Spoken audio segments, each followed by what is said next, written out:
Good morning, dear friends. Good morning. And welcome to the Unitarian Universalist Fellowship at Stony Brook. We acknowledge that we are located on the ancestral lands of the Settlecott peoples. My name is June Cerveni, and I am happy to be leading worship this morning, along with our consulting minister, the Reverend Dr. David Messner. We're so happy to have Reverend David here in person and in real life. Sharing the gift of music this morning, we have the Unicorn Singers, conducted by Dan Weymouth, and we also have Dee Dee Cook, Peter Winkler, and Bethany Riddle making beautiful music for us. This morning, the acting DRE is Michelle Maggio. Whether you are here in our sanctuary or attending online, we are one congregation worshiping together. So let's say hi and wave to those folks who are joining us from home. Cameras up there, hi. And a special welcome to all of you who are here for the first time or who are just visiting. We are so glad that you are here, and we're looking forward to getting to know you better. If you raise your hand, if you're comfortable with that, we'll be able to find and greet you after the service. We're all in the house today. For those of you here, please join us after the service for coffee and conversation. For those who are with us online, if you sign off when we finish and return to our website, you will find the link for joining small group chats. Whether here or online, you will find friendly folks who can answer any questions you may have. At any time during the service, you are invited to place a pebble in the water on the side table over on that side of the room, symbolizing a joy, a concern, a promise, or a release of one. The ripples of your intention go out into the world and connect with others. The president of our Board of Trustees, Marian Russo, will now share with us the very last UU Minute of 2026.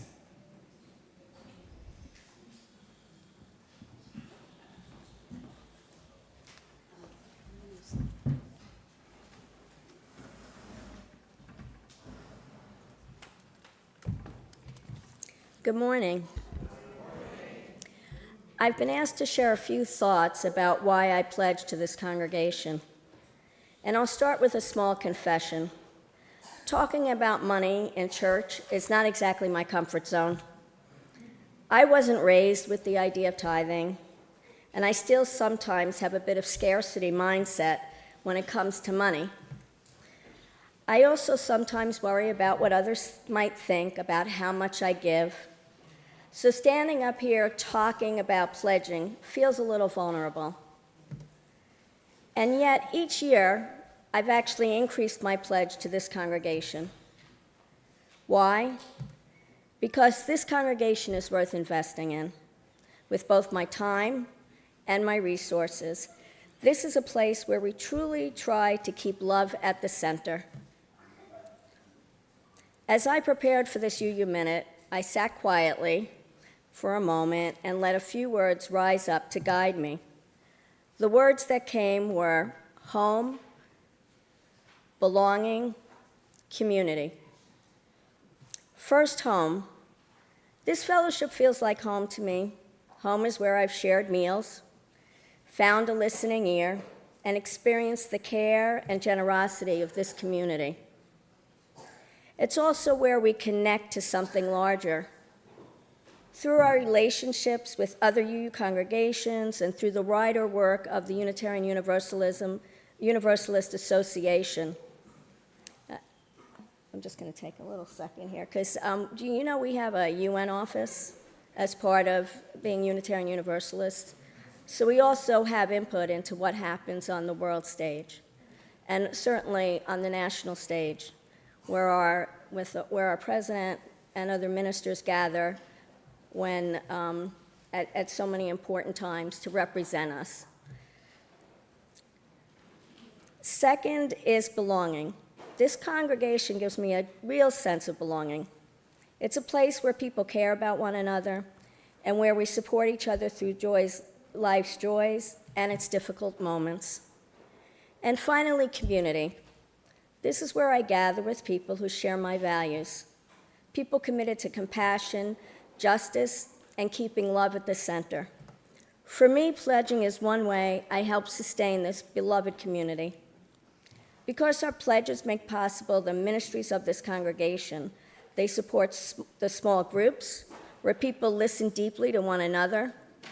They support the meals we share, the care we offer in hard times, and the work we do together in the wider community.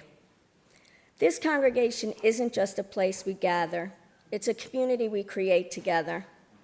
And pledging is one way we help the community flourish. Thank you.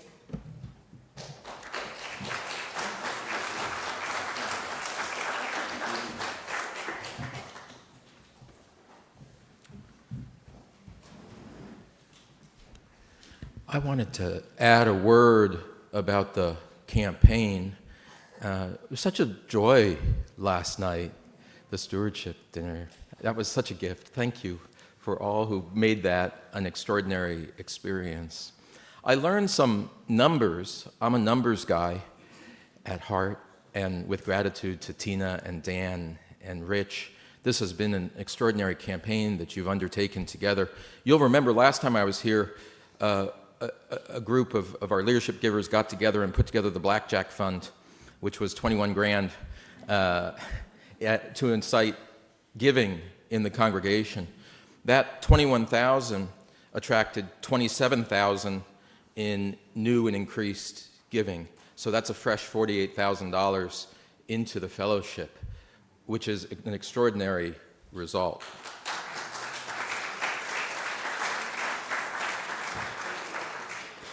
If I get the numbers wrong, it's okay. I'm getting on a plane later today. So just see Rich, he's at the board. It means that the current campaign has exceeded, at this moment, has exceeded last year's campaign at the end of the campaign. So we're ahead. That's extraordinary. What we need to understand, and why I've inserted myself in this moment, because it's absolutely critical to understand that to make the goal, we have a tremendous distance still to go, because the goal is the stretch goal of reaching 300,000 in order to fuel what's going to be happening in your next chapter, including new minister, new religious education staff, new programs for the community. In order to do that, there are 50 to 75 pledge units that are currently unpledged that that we hope will pledge in these coming weeks, so it's able to go into the budget, because if you can't put it into your budget, you can't do it. So if you haven't yet pledged, can you do so today? Today would be a wonderful opportunity. Rich is here, or Tina and Dan here, or they're here. They're going to have pledge forms after the service. We're going to be doing other things, and if you need help pledging, talk to me. I'll stop what I'm doing. We're talking about 50 to 75 households. And it's about participation and membership and everything we're going to talk today. And so please do it now, or else they got to do home visits all month long. Thank you for your generosity. I am so excited for you for everything that is ahead.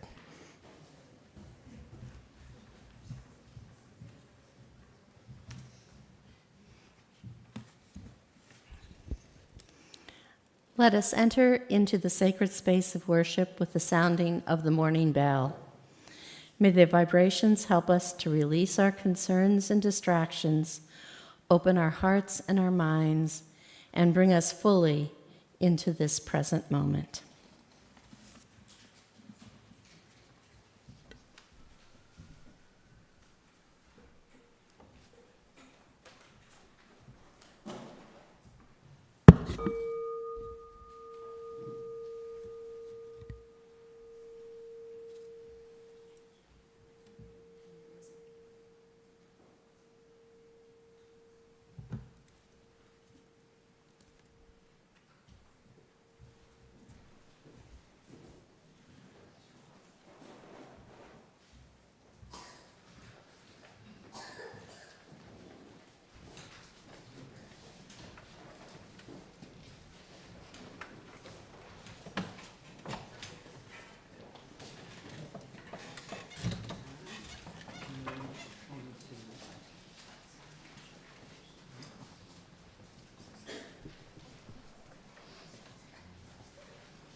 Thank you so much. I have asked Linda Volkers to light our chalice this morning.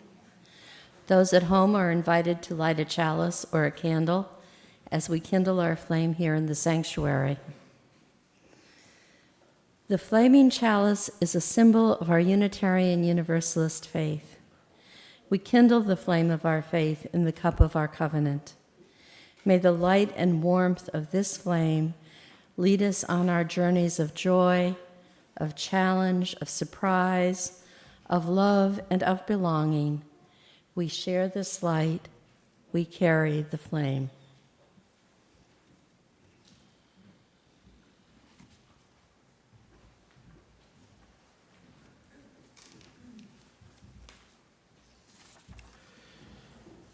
Let us be at home with one another in this place. We each need a place to call our own, to call our home, a place set apart. I don't need to tell you all the best places are found places, neither bought, nor rented, nor stolen, but awaiting and welcoming nonetheless. Discoveries of the Spirit. Do you know it to be true? And do you know by now, as I do, that these places are rare and precious in life? Maybe they were more common when we were children, coming upon a clearing in the woods, or a stretch of sand that was just ours and ours alone, and feeling totally at home. Oddly, in a place we came upon by accident for the very first time. Perhaps they were more plentiful then, like shells on unharvested beaches. Maybe it's just that children are surprising that way. Maybe children have that magical capacity. I don't need to tell you that the finest homes turn out to be those that we simply know as ours. And now, even for those of us who have grown up and even grown old, we retain enough of that power to recognize them when we're fortunate enough to stumble upon them. Do you know that to be true here this morning? You probably do. And I hope that you have an inkling that you just might be in one of those places now. Home in a place that is both very much all yours, yet so easily shared. Here, like magic, we can have it both ways.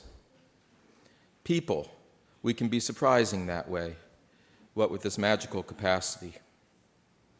We each need a place to call our own, to call our home, a place set apart. Come, let us be at home with each other on this solid ground.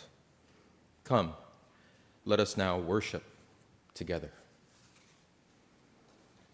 And now I'll invite you to rise in body or in spirit. Bethany's going to play us into 358, which is in the gray hymnal. Rank by rank, again we stand.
I'd like to invite Marian Russo and Linda Volkers forward as we welcome our new members.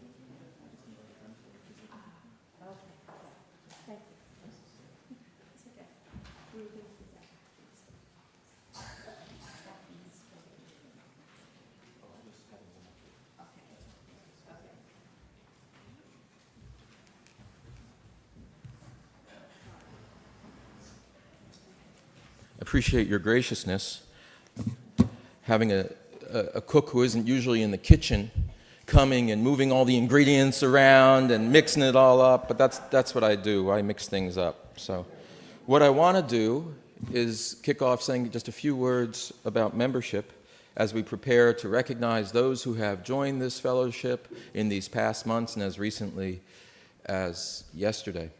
This notion of membership has changed. I wish I could tell you when the first time I joined a Unitarian congregation was, but it's probably 40 years now.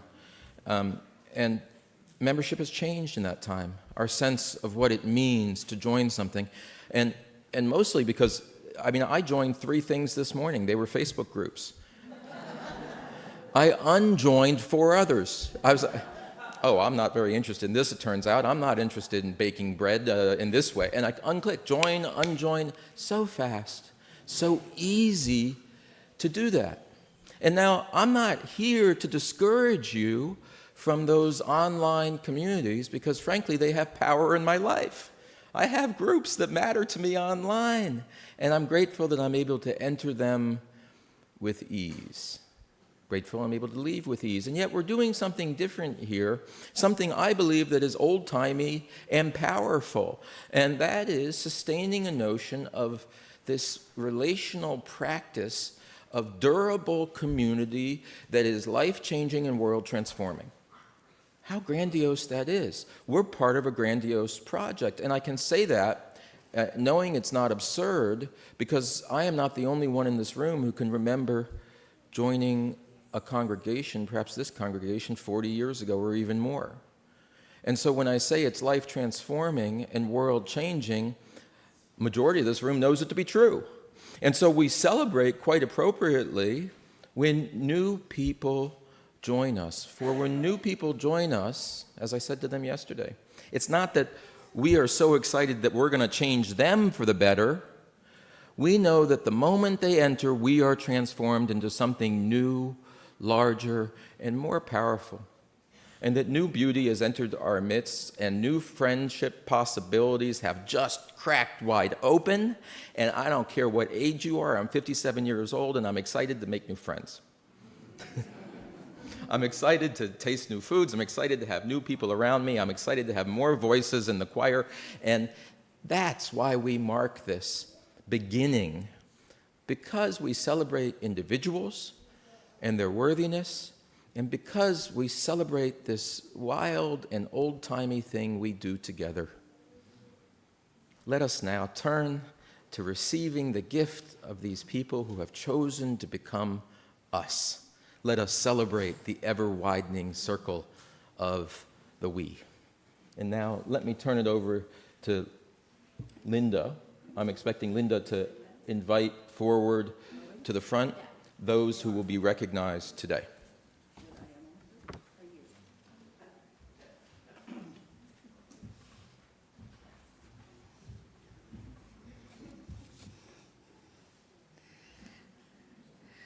So we're going to remain seated now and join in singing the first verse of hymn 1040 in the Teal hymnal, which is Hush. And as we sing, the new members will come forward, please, and turn to face the congregation. And I asked Linda and Marian to come to the pulpit, please.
Today we recognize new members and welcome them into our congregation.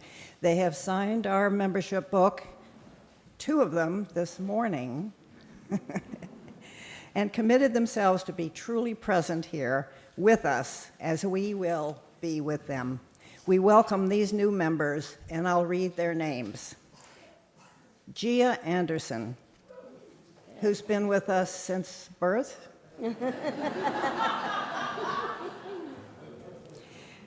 Esterita Austin, Diana Maynor, Conchetta Alfano, Shah Zebarjadi, Linda Elsrode, Joanne Giganti, Uta Mole, Matt Hyland, Kelly Perry, Rob Miller, Colette Felice, Marie Huffman, Rama Karimian Fitzgerald, Kathleen Otranta, Lainey Petzman, Deanna Bender, and Bill Bender. Welcome.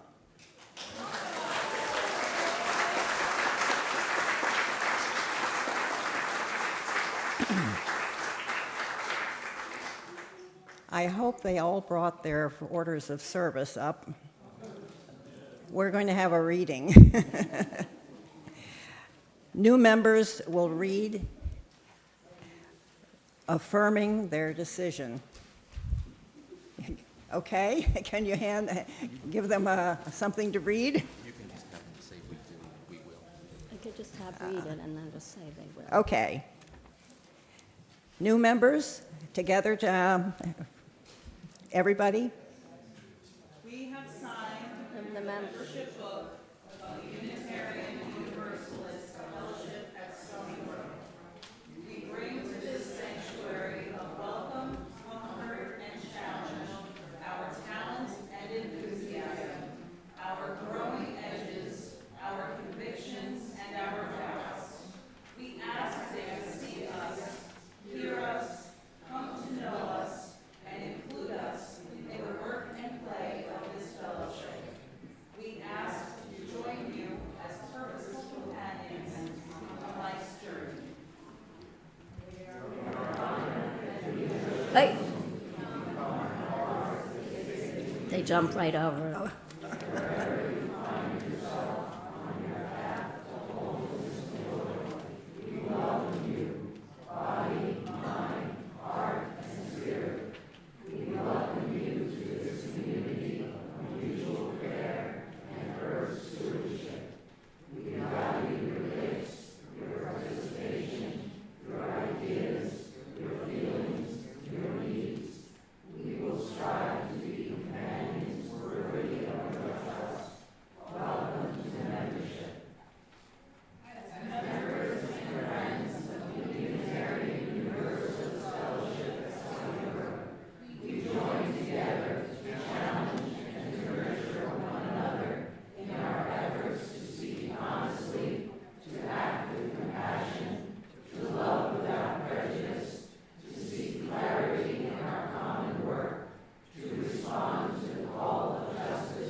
Yeah.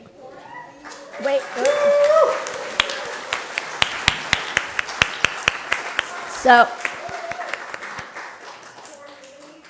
We would like for you to have 3 gifts, and we'll help you hand them out.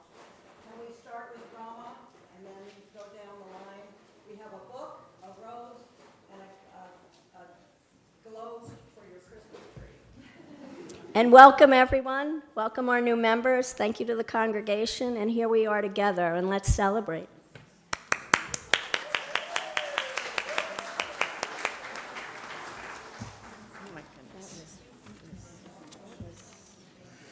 I'm so sorry. As our new members receive their gifts and return to their seats, let us just remain seated and sing hymn number 1010 in the teal hymnal, We Give Thanks. And we'll continue singing until everybody has returned to their seats.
For today's Time for All Ages, I'd like to share with you, I'll go back and come back. I'll go and come back. There it is. I'll go and come back. Written by Rajani La Roca and illustrated by Sarah Palacios. This is the story of Jyoti, her grandmother Sita Patti, and their love that stretches between American and Indian cultures and across the world. There are several Sanskrit and Hindi words throughout the text with which I'm going to make a noble attempt at pronouncing. For the first time since I was a baby, I flew across the world to see aunties and uncles, cousin brothers and cousin sisters, and Sita Patti. But India was so different from home. The sky thundered and poured through the humid air. Mosquitoes whined when I tried to sleep. Street dogs woke me at dawn. Trucks honked and children chattered and neighbors gossiped on crowded roads. And everyone stared. In the morning and evening, the house was packed with relatives and friends, but during the day with my cousins at school, I was lonely. I wanted to go home. Then Sita Patti called me, Jyoti Vama. She didn't speak much English, and I didn't speak much Tamil tongue back. But we understood each other. Bath? Teeth? All finished, I said, and then I tried the Tamil. Yella achi. This is an endearing term for grandmother. She laughed and took my hand, and we walked to the front yard. Rangoli, said Sita Patti. We made designs in the courtyard with colored sand, bright pink and sparkling blue and dazzling gold. She dressed me in the same colors and tucked strands of jasmine in my hair. She took me to the market. I'd never seen so many types of vegetables, but one looked like it could slither away. Podolvo, said Sita Patty, snake gourd. Let's get okra instead, I said. At home, we played a game called Pulanguzi. By the looks of the picture, it looks like a similar game to the ancient East African game with stones, mancala. Sometimes Patti counted wrong, because she liked to win. Sita Patti, chapatis, hot, hot, and flipped them with bare fingers. I ate one with spicy okra and cool yogurt rice. We spent our days playing, cooking, and reading. At night, we sipped warm milk with saffron to bring us sweet dreams. When it came time to go home, I didn't want to. I held Patty's hand with its soft, soft skin. Her sari rustled and smelled of silk. Goodbye, I said. Poi tovara, asked Sita Patty. Will you go and come? And I remembered that no one in India just said goodbye. I'll go and come back, I said. The next summer, Sita Patty flew across the world to visit us in America. She seemed smaller than I remembered. The sun blazed and the air conditioner droned. The street stayed empty and silent. Patty told my mother she couldn't hear as much as a sparrow chirp from inside the house. Patty looked lonely. I wondered if she wanted to go home. I still didn't speak much to Mull, and she still didn't speak much English, but we understood each other. Bath, I said. Teeth? Yaliachi, she said. She remembered to put them in. I laughed and took her hand. Hopscotch, I said. We drew on the sidewalk with chalk, bright pink and cool blue and sunny yellow. I dressed Patty in the same colors. We shopped at the grocery store.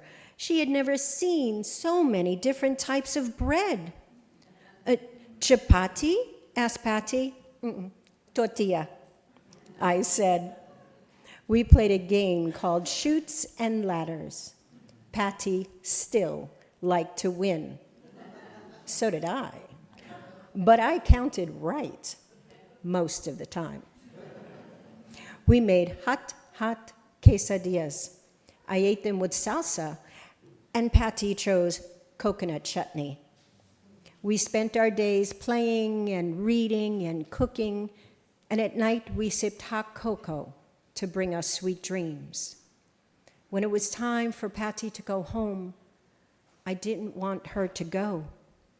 Patty said, Poita varen, and then, I'll go and come back. Her skin was as soft as ever. Patty flew back home to India, but our love stretched across the world, and we both remembered our promises to come back. Please join together to sing the children out to their classrooms with the re-benediction found on the inside back cover of your hymnal.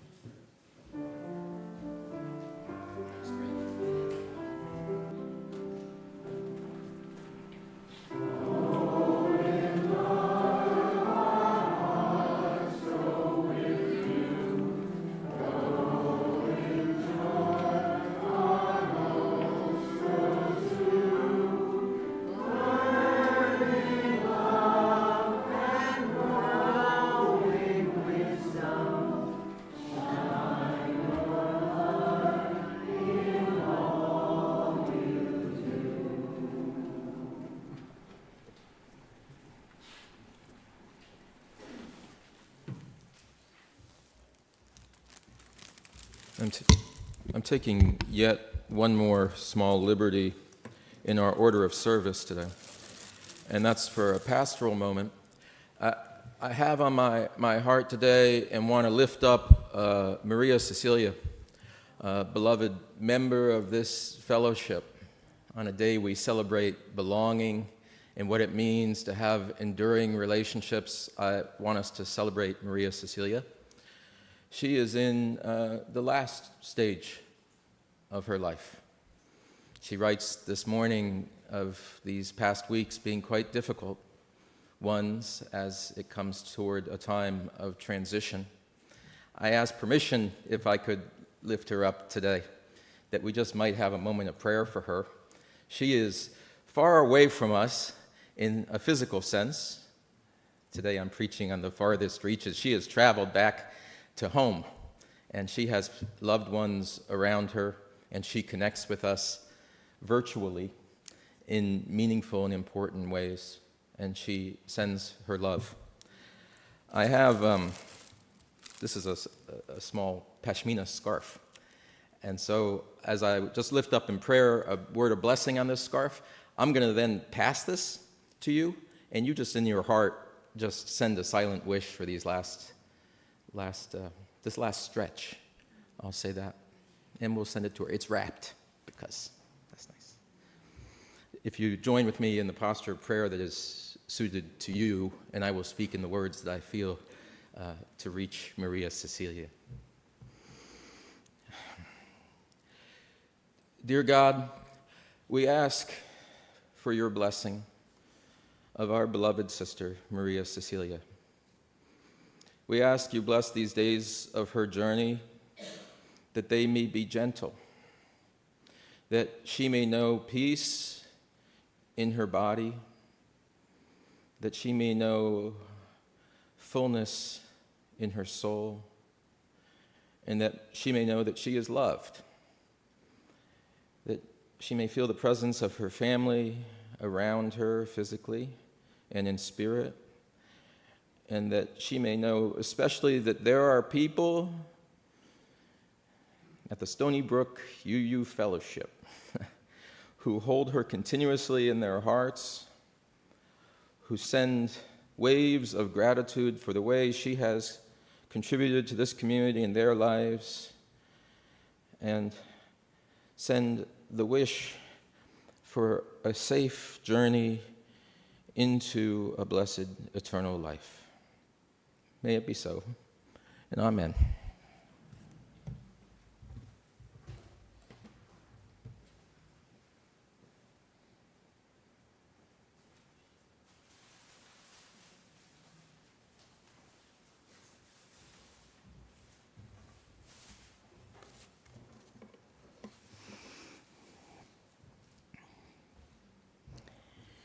Let us enter into our time of meditation. We'll begin with the spoken words of the poem For the Traveler by Irish poet John O'Donohue. And then we'll have a time of silent meditation. Bethany will bring us out of the silence with hymn number 123, Spirit of Life. And if you don't know that hymn by heart, you may wish to open your hymnal to the page now. So let us begin. Every time you leave home, another road takes you into a world you were never in. New strangers on other paths await.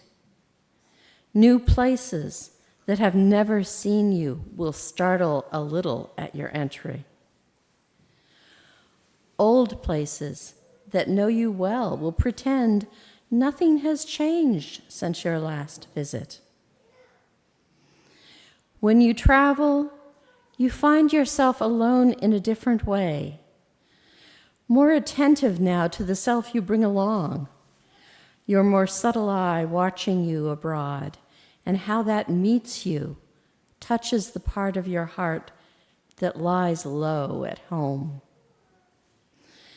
How you unexpectedly attune to the timbre in some voice opening in a conversation you want to take in, to where your longing has pressed hard enough inward on some unsaid dark to create a crystal of insight that you could not have known you needed to eliminate your way.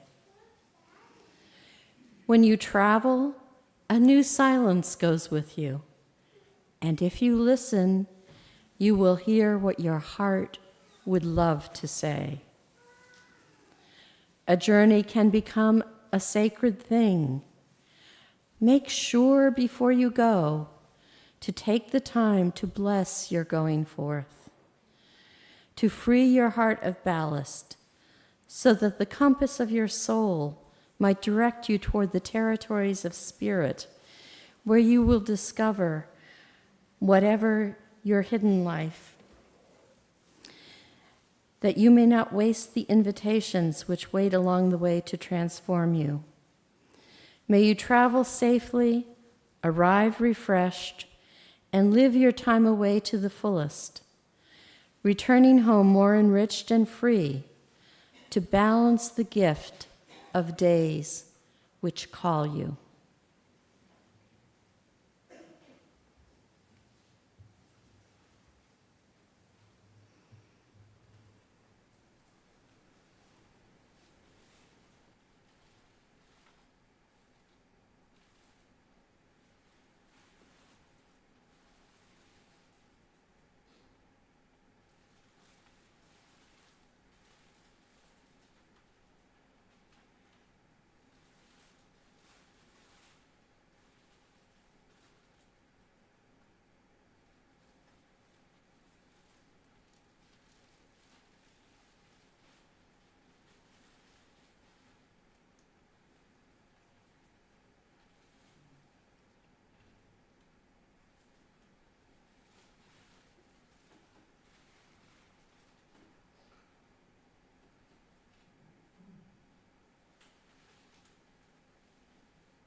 Each week, it is our spiritual practice to share our offering plate with an organization working for a more just future. For the month of March, in honor of Women's History Month and in recognition of the ongoing crisis being faced by immigrants here on Long Island and throughout the country, our Share the Plate partner is the Learning Connection for Adult Education. This nonprofit adult educational program, sponsored by the Sisters of St. Joseph in Brentwood, is in keeping with their mission to foster nurturing, inclusive love, unity, reconciliation, justice, and peace. They envision a world where every woman, regardless of her starting point, can have an equal chance in life and an opportunity to build a brighter future for herself and for others.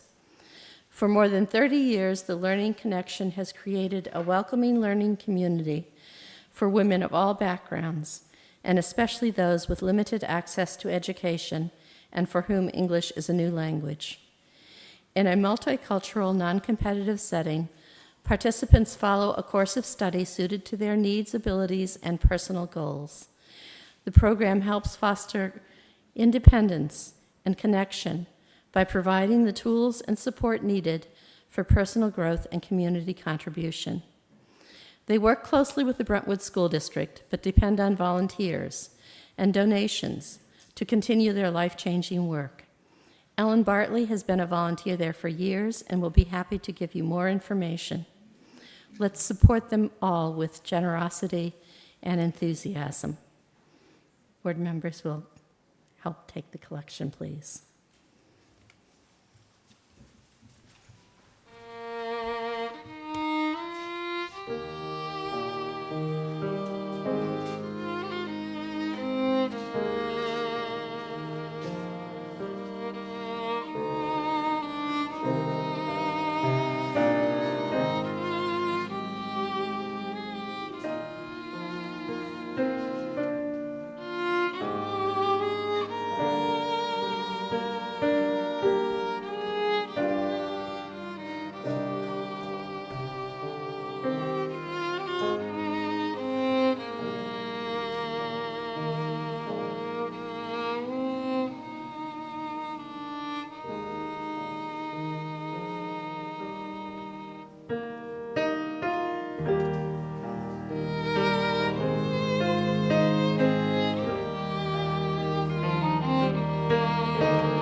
I ask you, to begin, what is the farthest you have ever been from home?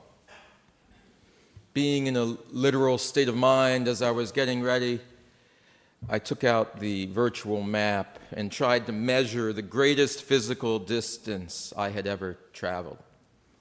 Now, it turns out it's about 12,500 miles, is about as far as you can go. That's half the circumference of the planet.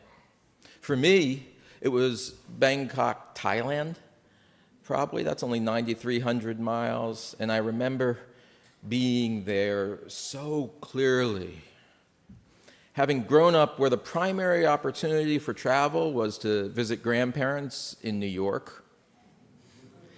Then at a certain stage, my grandparents moved to Miami. And that was the scope of my world and the otherly places, the places that were not home. It's important, and why I talk about it is because the experiences, I believe, of being not home sharpen your understanding of what home is. That's an important tension. Being in relationship with other people in a deep and meaningful way. Encountering the other lets us understand being a self. The list goes on and on. Let me get back to Bangkok, though. Through jet lag, I just remember this unbelievable heat and the heavy enveloping moisture. I remember thick foliage, and I remember so many people greeting me with gentle kindness by clasping hands together. I remember streets jammed and little motorbikes. I remember eating in an old colonialist silk trader's house. And none of these things were at all like home. I knew I had made it far away as I was delighted by each of these little surprises. It's important. This notion of being adventurers, ones who know home, and yet reach for that which is not home, and open ourselves to the delight of those surprises that other people are waiting to offer up to us. Let us be a house of travelers at heart. Let us never lose that spirit. Let's take O'Donoghue's blessing upon us that we continue to be travelers. And in some ways, our bodies change, our lives change, and we can go sometimes less far than we used to. But I'm here to say, and maybe this is the whole sermon, kindle that spirit inside that continues to encourage us to venture toward the other, that we may discover that which is familiar. That circle of the self grows larger, that our spirit somehow has room to breathe. Keep pushing the circumference of community. That's part of what we did this morning. Keep pushing the circumference of the spirit, that we're able to be more, that we're able to grow from small self to big self, in a little bit of a Buddhist reference there. That we're able to treasure that which is in our past, that which is in our luggage that we want to keep, and also grasp on to those new things that allow us to renew the spirit and to become someone new in each day of life. We're becoming something new right now, right here. Even if you're 57 years old, God help you. Whatever your age. I say that, I refer to my age a lot because I have this consciousness of age and stage so clearly right now. I don't know, that's been an awakening for me in this season. I don't know why, but just this awakening of passing time, the gifts that are being presented to me that when I was a younger person, I just let go by so fast. I let go by so fast. And now I'm trying to slow things down a little bit. I'm trying to remind myself as I travel on less steady and less strong legs, as I travel the world, and remind myself to stretch and extend myself and continue with an adventurous spirit that was easy at 19 and takes that little kindling at my age, to remind myself to go farther, to go slower, and to be more grateful. It's extraordinary, the gifts we have been given. And this recognition and the rising up of gratitude that sustains us, I think, comes from a commitment to be travelers in this way and to put ourselves out there. Go back to these trips you've taken. I want you to lift up a literal one in your mind because I want you to share it.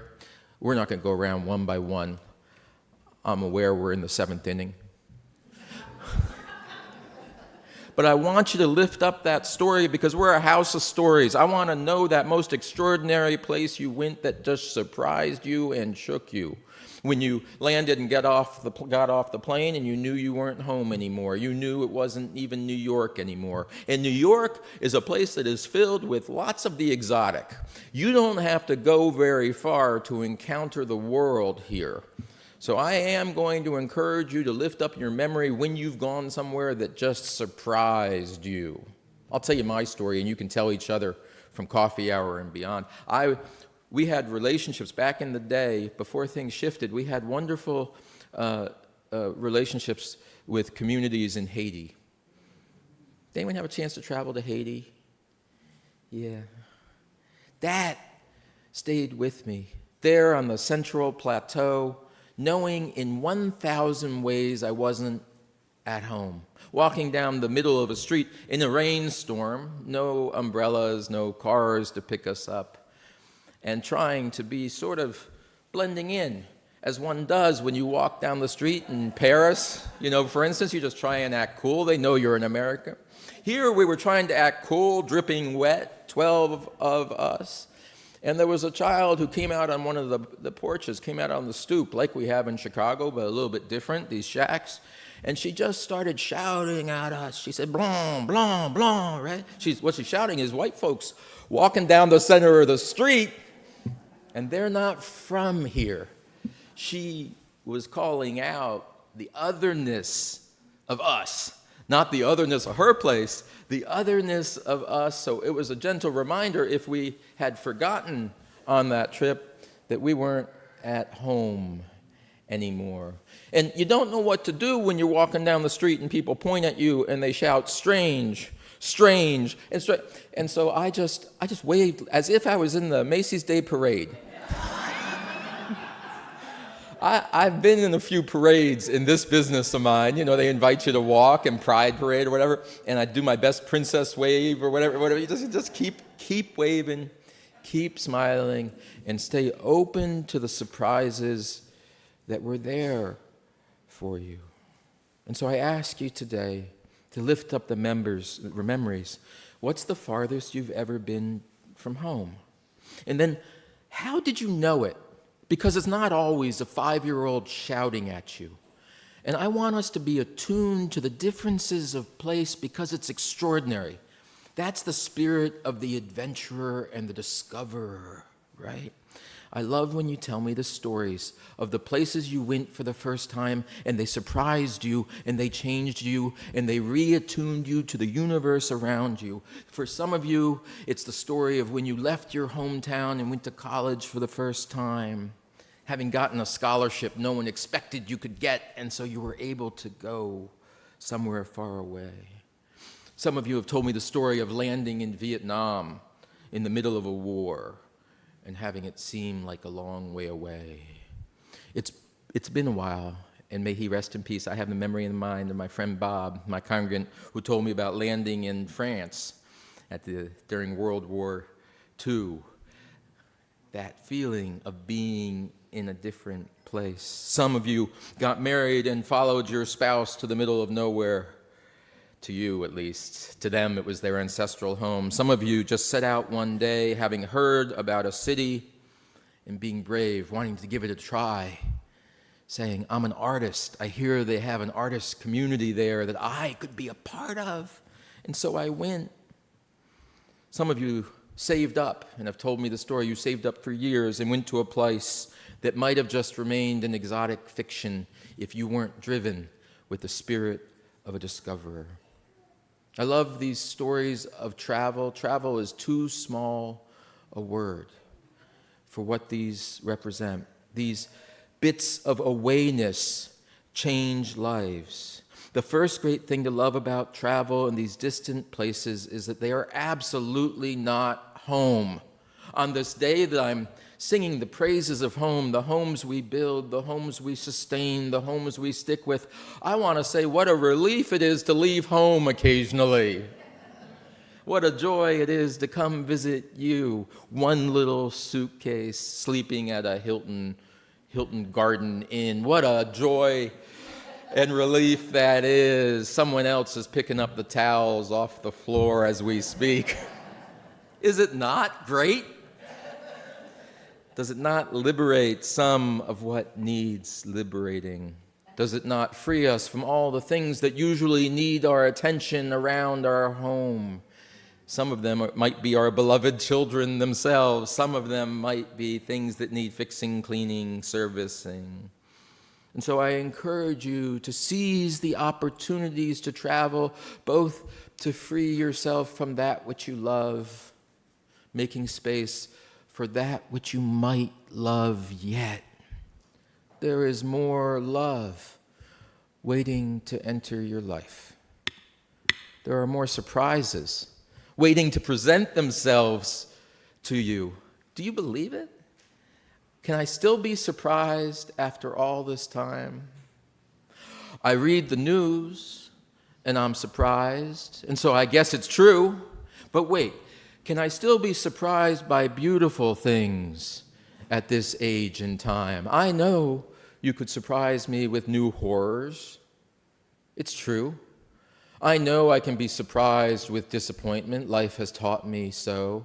But let not these facts deaden the essential capacity we have within to be delighted by the new that is not home, that is not us, and yet somehow becomes a piece of our home and heart. How many people have gone and lived in another country? Heck, how many people here are living in what you think of as another country?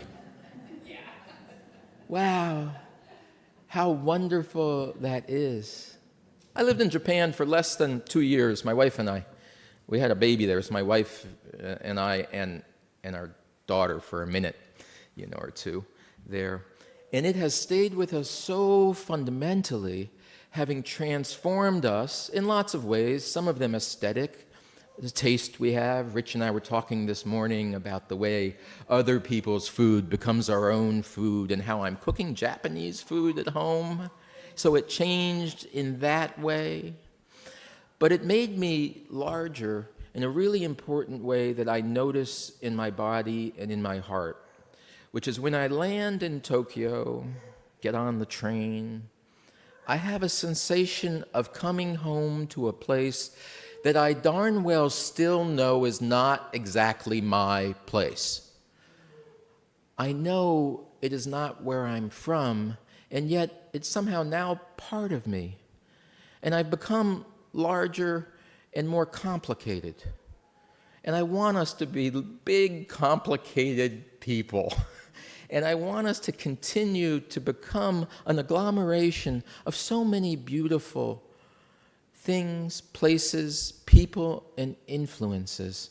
For that's some of the gift of Unitarian Universalism and where I want to land today. If the gift of Unitarian Universalism has something to do with our diversity and our capacity for pluralism, to hold difference. This is what I was talking about my new member class. Some of you are here in this wrap of mine, which is the capacity to sit with people and to have resonant moments where we recognize that we are just alike, right next to the moment that we recognize that we are nothing alike, that your journey has things in common with mine and we can rejoice in that, but your journey has something so alien to me that if you choose to share it with me, I might learn from it.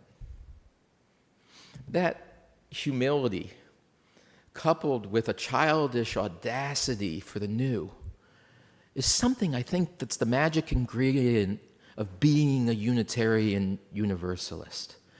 And in a world that it seems to be creating division is being lifted up as a central virtue somehow of leadership, of Americanism, of patriotism. We are the people that say, stop, really, stop. We want to lift up a different vision of what good looks like. What good looks like is this complicated amalgamation of people from different places with different gifts, with different understandings of what constitutes a good home, what constitutes a good life, and then we want to share them with each other that we may partake of a universal connectivity that is not one, that is not the other, that is not me, that is not you, but is somehow us and is extraordinary. That, my friends, is our project. That's, of course, what you're already doing. And so I lift up these aspirations and the virtues that connect with them today that we may feel emboldened in our work. Because I think it's a moment when our spirits need it. I think it's a moment when this fellowship needs it. And I know it's a moment when the world around us needs it. And so, my friends, continue to adventure. Continue to open yourself to that which is new. Continue to open your home to others and venture across the thresholds of those homes into which you are invited. Let us continue to create beauty together. May it be so, and amen. Now, we're going to sing a hymn. I promise you. Rise in body and or in spirit. We're going to do number 295. That's in your gray hymnal. Let us sing out the praises for the journey.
I'll invite you, you can remain standing if you feel it.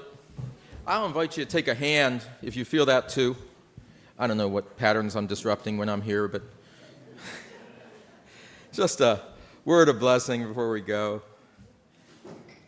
As you prepare to leave this sacred space, may you be blessed. May you be blessed by minds that are ever curious, that continue to wonder and hunger. May you be blessed with spirits that will not let you quit, no matter the challenge, no matter the weather, no matter the adversity. May you be blessed with hearts that continue to remain dangerously open and recklessly generous. And may you be blessed with the knowledge that you have a family around you who loves you, and you're not on this journey alone. Amen.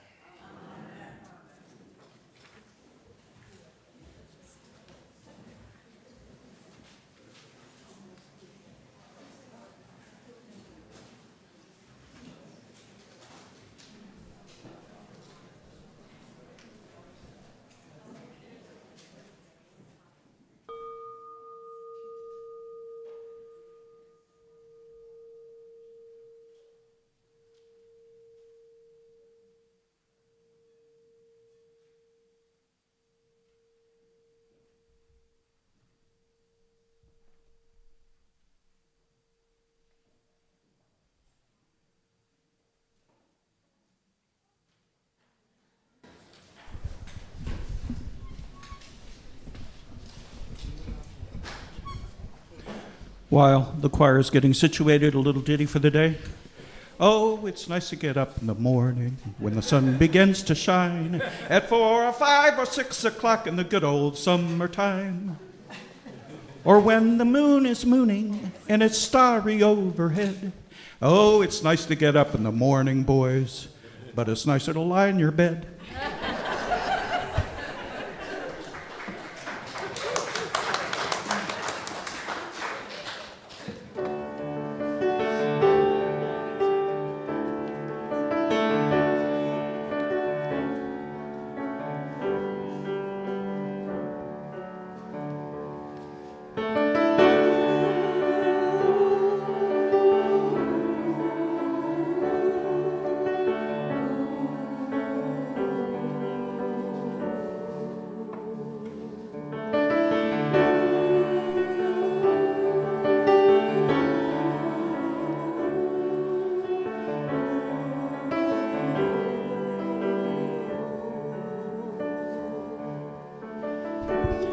Clouds are swift, rocks are ancient, mountains are high, oceans great.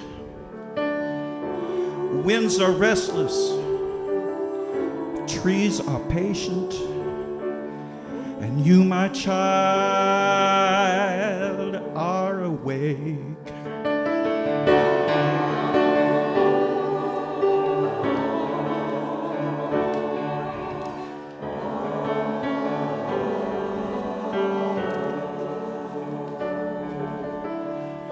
Waves are crashing,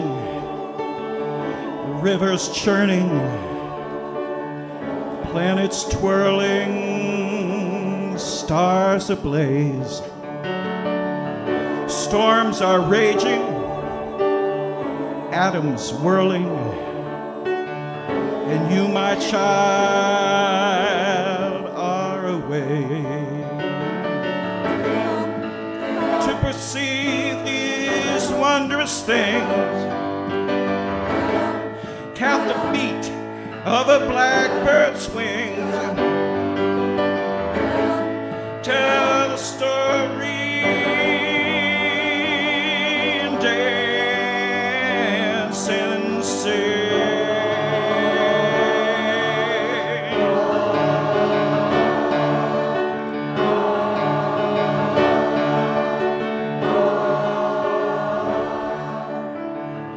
All the splendors of creation are very happy that you came, because they needed someone to see them, and you, my child, are awake.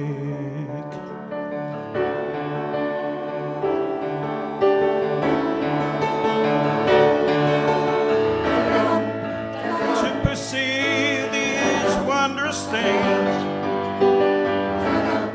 count the beat of a blackbird's wings, tell a story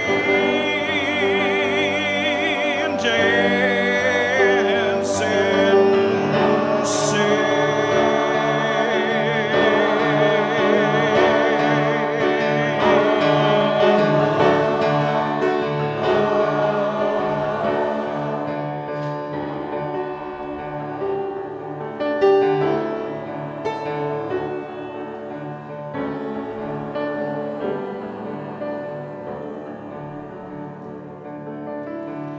Seeds are hopeful, dewdrops fleeting, oaks are crooked, and redwoods straight. They are not known to the sleeping, but you, my child, are awake.